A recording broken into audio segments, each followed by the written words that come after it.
안녕하십니까. 고급 직업정보를 담당하는 고병갑입니다. 자, 직업정보론 역시 41번부터 이렇게 시작되지 않습니까? 41번부터 60번까지 분석해 보도록 하겠습니다. 자, 첫 번째 문제를 보시면은 한국표준산업분류의 산업 결정 방법에 관한 설명으로 틀린 것은 생산 단위의 산업활동은 그 생산 단가가 그 생산 단위가 수행하는 주된 산업활동의 종류에 따라 결정된다. 생산 단위가 수행하는 주된 산업활동에 의해서 결정이 됩니다. 자, 이쪽군요. 계절에 따라 정기적으로 산업활동을 달리하는 사업체의 경우에는 조사 대상 기간 중 산출액이 많았던 활동에 의하여 분류한다. 그래서 계절에 따라서 할 적에는 두 가지 영역이 있지요. 계절에 따라 정기적으로 산업활동을 달리하는 사업체의 경우에는 조사 대상 기간입니다. 기간 중 산출액이 많았던 활동으로 이 직업을 분류한다는 것입니다. 조사 대상 기간입니다. 그리고 산출액으로 결정을 한다. 그 다음에 설립 중 사업체는 개시하는 산업활동에 따라 결정되는 당연한 거고, 단일 사업체, 언제 나오는 이런 중요한 영역이지요. 단일 사업체의 보조 단위는 원칙적으로 그 사업체의 일개 부서로 인식을 합니다. 그 사업체의 일개 부서로 하지만 대기업과 같이 여러 사업체를 관리하는 중앙보조 단위라면 별도의 사업체로 하지만 원칙적으로는 단일 사업체의 보조 단위는 그 사업체의 보조 단위로 인식하는 것이 원칙입니다.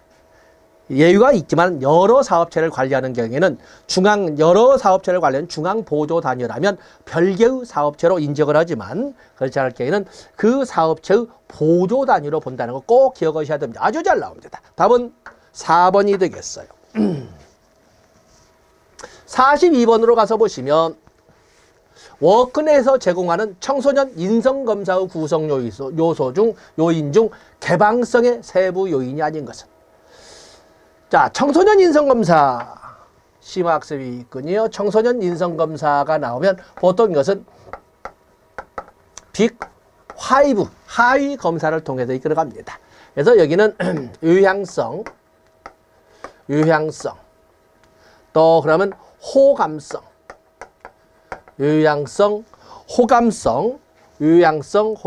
성실성, 또 경험적 개방성,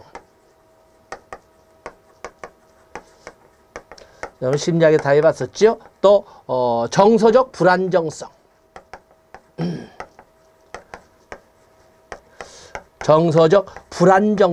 이 5개의 영역을 세분화해서 30개의 하위 요소로 이렇게 해서 그 청소년 인성을 검사하게 됩니다. 지금 문제를 보면 그 중에 개방성의 세부 요인, 왜냐하면 경험적 개방성의 세부 요인이 있는데, 경험적 개방성의 세부 요인으로서는 이 상상, 여기 나와 있지요. 상상, 심미, 또 그런가 하면 여기 오면 자극추구가 이렇게 나와 있지 않습니까? 자극추구에서 여기 자극추구는 관련이고, 여기는 지적, 여기 보면 감수성이 있는 것처럼 거기에 보면 지적 호기심과 감수성. 그래서 상상, 심미, 지적 호기심, 감수성, 또 그런가 하면은 가치, 이런 등을 세부 요인으로 해서 분류를 합니다. 자극추구는 관련이 없습니다. 그렇기 때문에 이 자극추구는 청소년 인성검사로 본다면 자극추구라고 하는 것은 유향성에 해당되는 세부 요인이 되겠습니다. 그래서 어쩔 수 없이 우리가 고급 직업 정보를 접근하게 되면 좀 세부적인 내용까지도 좀 접근을 해야 된다는 점 생각하시고 숙지를 해 주시면 되겠습니다. 답은 2번이 되겠습니다. 43번으로 넘어가 보겠습니다. 워크넷에서 제공하는 학과 정보 중 자연계열에 해당되는 것은, 보통 자연계열에 대한 문제가 곧잘 나오는데 공학과라는 이름을 붙여놓고 자연계열로 분류하는 경우가 있습니다. 자, 여러분 보시면은 학과의 계열, 학과 정보를 보시면은 인문계열, 그렇죠? 사회계열, 교육계열, 자연계열, 공학계열, 그리고 의학계열, 그리고 예체능 계열, 이렇게 7개 계열로 학과를 크게 대분류하지 않습니까? 그 중에 우리가 이과라고 표현하는 경우에 있어서 자연계열, 공학계열, 의학계열을 나눠볼 수가 있는데 함정으로 나오는 것이 공학이라는 이름을 붙여놓고 자연계열로 분류하는 경우가 있습니다. 그래서 여기 보면 공학이란 이름에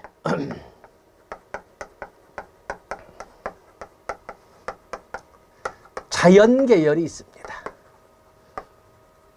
여기는 특히 공통점이 생명이란 단어가 들어갑니다. 생명공학과, 생명공학과, 의생명공학과,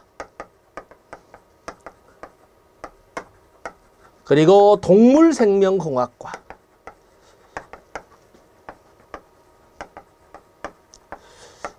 또 그런가 하면은 식품생명공학과, 식품입니다. 식품생명공학과. 또 공학이라는 이유의 연계성으로 보면 유전공학과, 유전공학과. 이렇게 전부 공학이라는 말을 공학과라고 이름을 붙여놓고 분류는 자연계열로 분류하는 겁니다. 그럼 바이오, 바이오 시스템 공학과, 바이오 시스템 공학과. 또 그런가 하면 바이오 산업공학과, 바이오 산업공학과. 또 그런가 하면 임산공학과. 전부 이 공학이란 말을 붙여놓고 분류는 자연계열로 하기 때문에 2급 시험에서도 곧잘 나오고, 그리고 고급 시험에서도 고급 직업종을 곧잘 나오는 겁니다. 여기 보면 자연계열, 자연계열을 묻고 있지 않습니까? 자연계열에 해당되지 않는 것은 이렇게 물어봤잖아요. 자연계열에 해당되지 않는 것. 자연계열에 해당하는 것을 물어봤습니다. 여기 보면 환경학과, 조선기계과, 녹지공학과, 식품생명공학과 그러면 공학계열처럼 느껴지는 함정, 아주 좋은 함정이지 않습니까? 답은 자연계열, 공학이란 이름을 가지고 자연계열로 분류되는 것은 생명이란 단어가 붙으면 바로 그 함정이 된다. 답은 4번이 되겠어요. 44번으로 넘어가 보시면 한국표준산업분류 주요 개정 내용에 관한 설명으로 틀린 것은 제조업에서 원모피 가공업은 의복 액세서리 및 모피 제품. 왜냐면 또 제조업에서 의복 액세서리 및 모피 제품 제조업에서 가죽 가방 및 신발 제조업으로 이동했다. 그래서 본래 제조업에 있었던 원모피 가공업이 의복 액세서리 및 의복 액세서리 및 모피 제품 제조업에서 가죽 가방 신발 제조업으로 이동하였다. 문장이 길어서 쉽게 숙지지는 못하지만 어떤 한번 읽어주시고, 전기, 가스, 증기 및 공기조절 공급업에서 산업 성장세를 고려하여 태양력 발전업을 신설했다. 특히 위에는 잘 읽어지지 않는다 하더라도 태양력 발전업 신설되었습니다. 다음에 금융 및 보험업에서 산업 규모를 고려하여 상호저축은행 및 기타 저축기관을 통합하였다.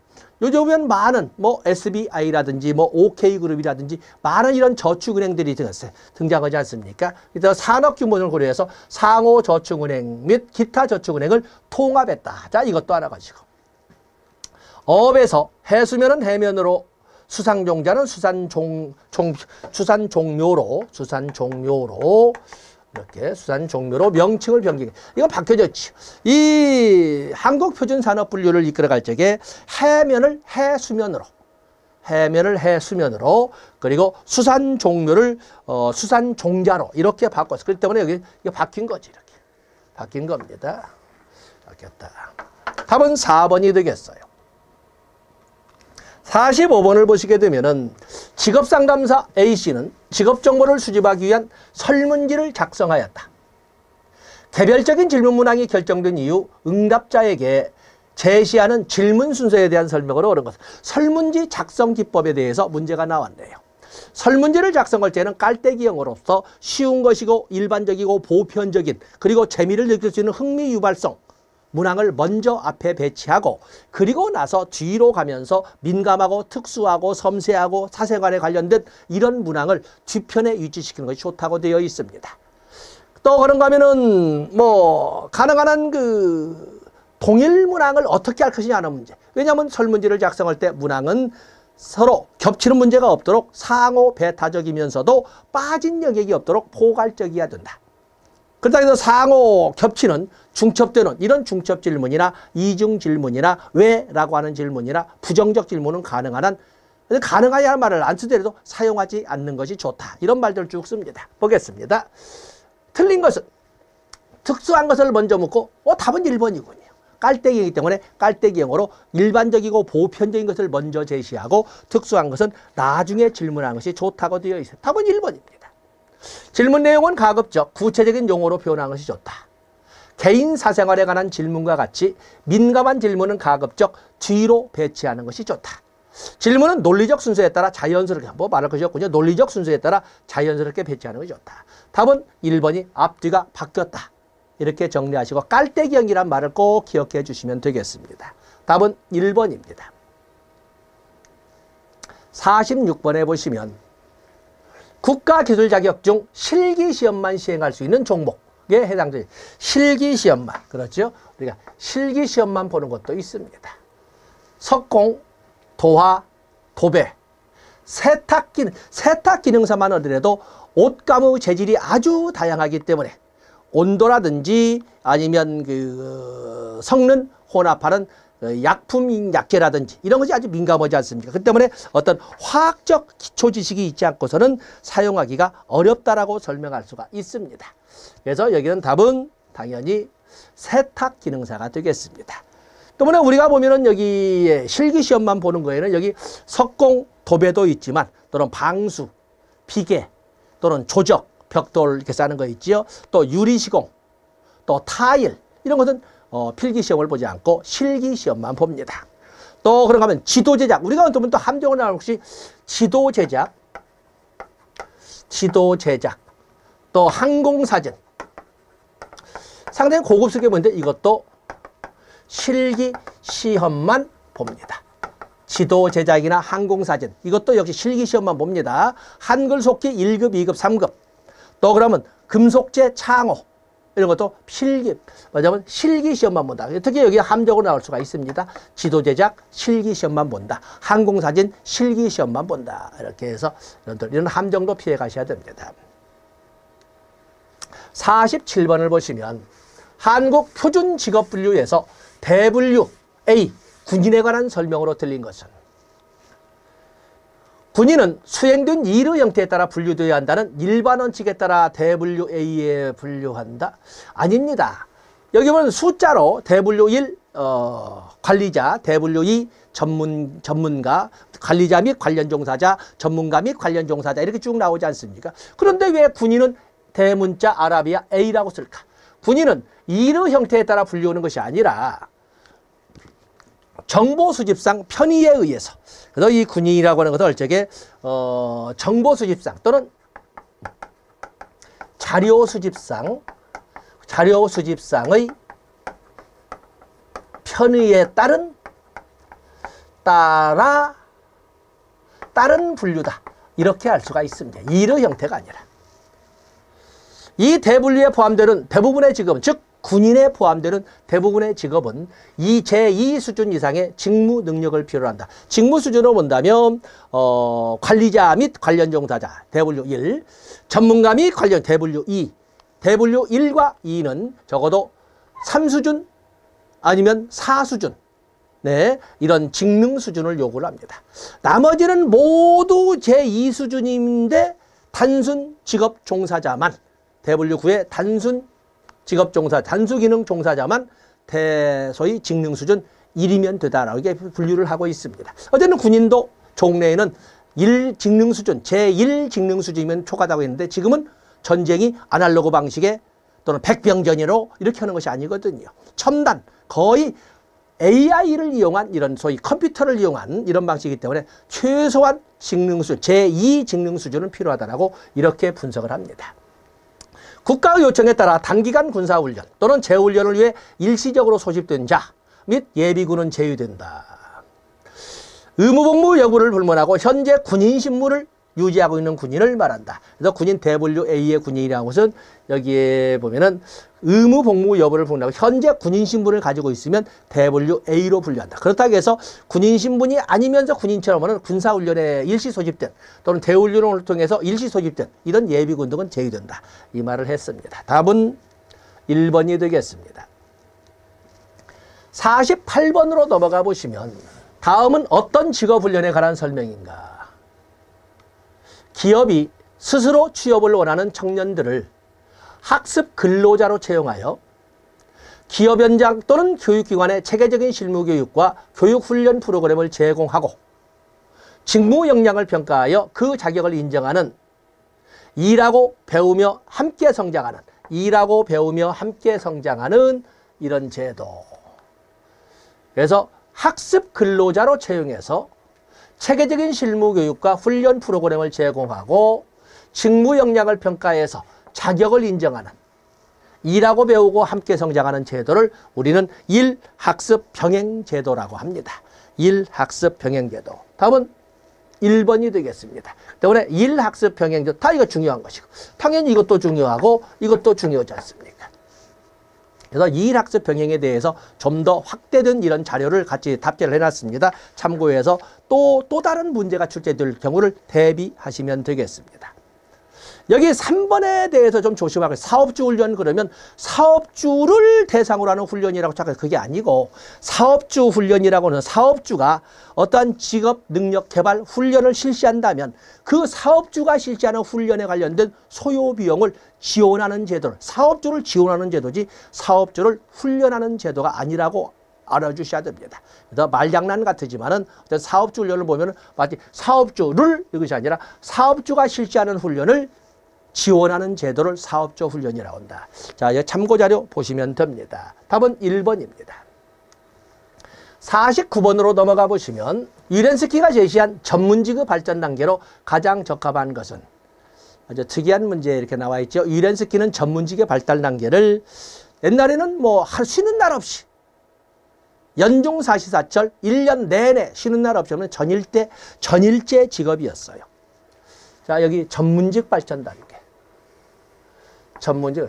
전일제 직업이었던 것이 이제는 소위 대학 양성을 하기 전문직을 양성하기 시작하지요. 대학을 설립하고 양성을 한 다음에 관리하기 시작합니다. 전문가 협회가 설립이 됩니다. 그리고 나서 이 양성하고 관리하고 그리고 면허증 제도를 발급함으로써 체계화하게 됩니다.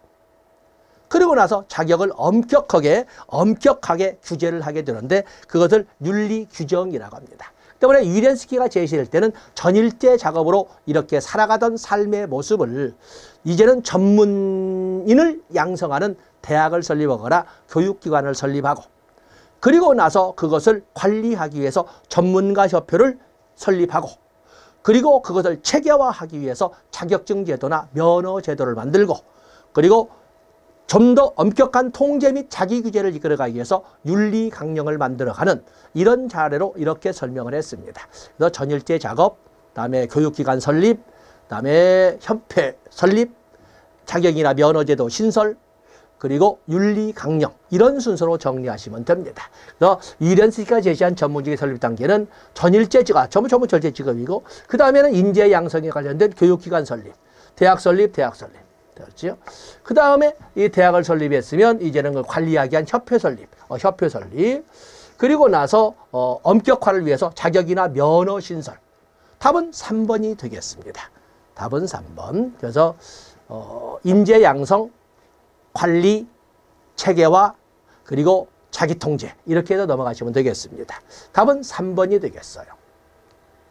50번에 보시면 직업정보 가공 시 유의해야 할 사항으로 틀린 것은 직업은 그 분야에서 전문적이므로 직업은 그 분야에서 전문적이므로 이용자가 이해할 수 있는 수준의 언어를 사용한다. 때문에 직업 정보를 가공해서 제공할 적에 전문 용어를 쓰기보다는 누구나 쉽게 이해할 수 있는 용어를 사용해야 된다. 최신의 자료를 활용한다. 시청각 효과를 부여한다. 정보 제공 방법별로 구분하지 않고 표준화된, 그렇죠. 이 표준화된 형태로 제공합니다. 그렇기 때문에 이용자가 이해할 수 있는 수준의 언어를 사용해야 된다. 최신의 자료를 사용한다. 시청각 효과를 부여한다. 표준화된 형태로 제공해야 되는데 구분하여 정보 제공 방법별로 구분하여 표준화된 형태. 이 표준화 함정이 맞습니다. 맞습니다. 그래서 답은 4번이 되겠습니다.